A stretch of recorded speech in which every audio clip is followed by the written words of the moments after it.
Ito yung example ng ano guys. Walang pressure yung fuel pump. So ganito.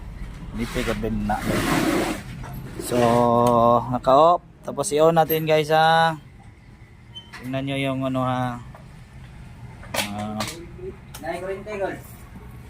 Di ba mahina siya guys. Dapat niyan nandito siya sa gitna ng 25 tsaka 50 guys. Tapos kung paanda rin, wala na siyang pressure paano pa siya mag-start ng ganyan wala, baba talaga guys.